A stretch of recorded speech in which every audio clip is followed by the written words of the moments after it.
Everyone, it's Christian B. Burnaby, Vancouver-based real estate agent. Welcome to another edition of Rapid Fire Real Estate. Thanks for joining me. And as always, if you need to reach me, you can find my contact in the show notes below. One of the reasons I do these videos is to help sellers and buyers like yourself, so feel free to reach out. Okay, for today's video, I want to touch on 4 topics, and I want to start with foreign buyers and ask you a question. Are they the answer to Vancouver's housing crisis? Are they the answer to our housing shortage? And I'm going to suggest to you the answer is yes. And it ain't my idea. It's Australia's idea. See, this is what they do in Australia. Down under, foreign buyers are banned from buying existing homes, but they are allowed to buy pre-sales. Okay, so what does this achieve? Because the government allows them to buy pre-sales, there's enough buyers for these large development projects. That keeps a lot of people employed in the construction industry. And secondly, it means a lot of future housing stock, which we really need here in British Columbia. And so this is a very novel approach. It's also a very simple one that accomplishes 2 goals with the stroke of the pen. See, by banning foreign buyers from buying existing homes, obviously you take pressure off the existing supply by removing buyers from the buying pool.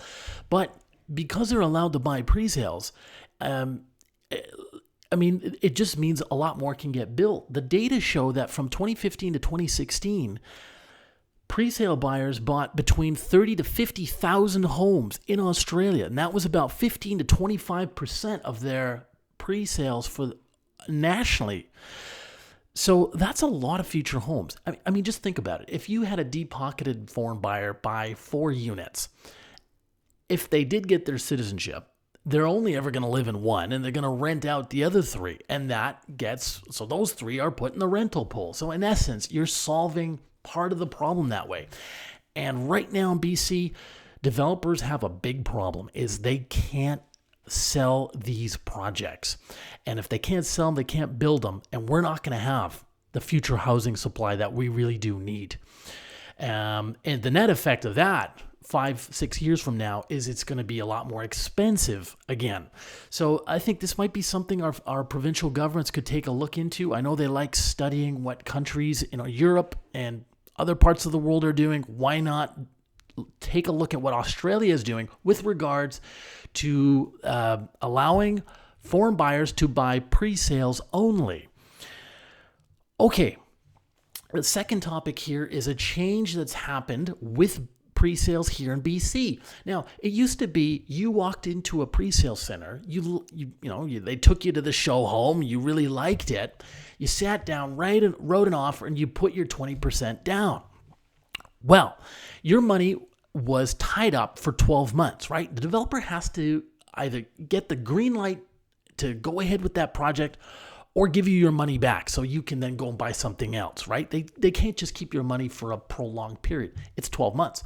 However, because developers are struggling right now in BC, they've most likely been in discussions here with the province, because we just received an email in our inbox from BCFSA yesterday saying developers of larger projects now have up to 18 months to get the green light, which in essence means meet their sales targets with the bank, so the bank will extend them a loan to build the tower.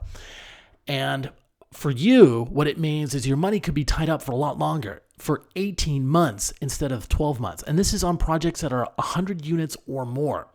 So you just have to read the disclosure statement when you are in a pre-sales center. If you're really interested in the project, after you write the contract, they give you, you have 7 days to rescind your offer in a pre-sale. So you have that time to read the contract and the disclosure statement. Obviously, someone like myself, I'm going to sit down and read it over with you and explain the key terms, what matters most, right?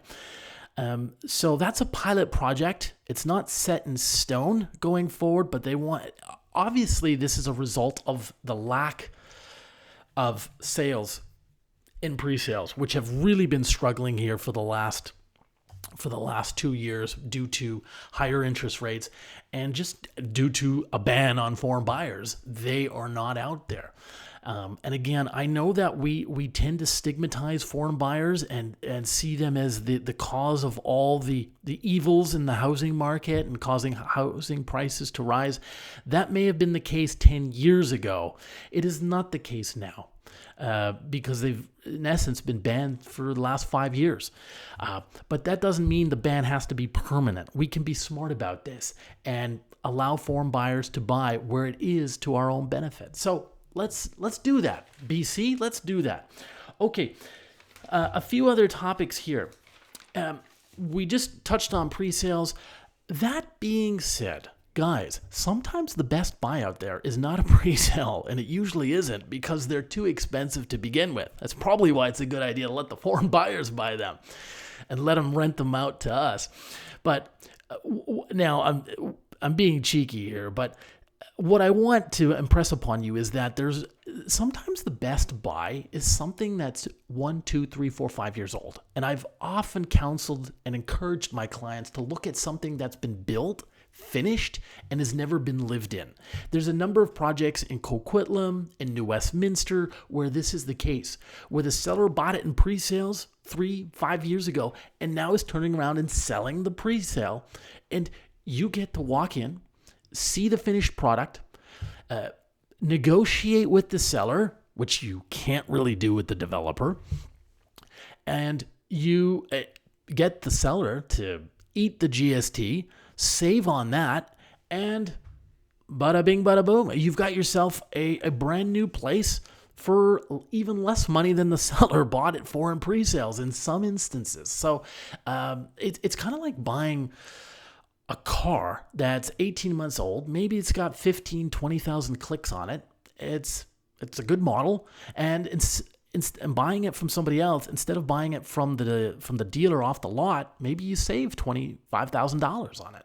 So that's the approach I recommend to a lot of buyers right now. Honestly, you'd be saving money by buying it from a seller directly who just completed on a pre-sale that finished versus actually going into the pre-sale center and buying it from a developer. Okay. And the final thing I want to talk on here is just something we saw in the United States a year ago. There was this court case that was resolved. It was settled between the National Association of Realtors and this party, and basically said that they wanted to change the way commissions were paid. And this was going to bring a massive change to the real estate industry. Well, I was doing some follow-up reading on it, and it appears it's brought very little change at all. You wouldn't even notice the difference according to the reports in the press. So in essence, they wanted buyers to enter into a buyer's agency agreement with their agent, and sellers were only supposed to pay the seller's agent and not pay the buyer's agent as well. And well, it hasn't really changed much. Apparently, sellers are still paying the buyer's agent in most instances, and the reason for that, obviously, is it's kind of like a bonus to get the sale, really, right? It's much like a mortgage broker who brings a mortgage to a bank.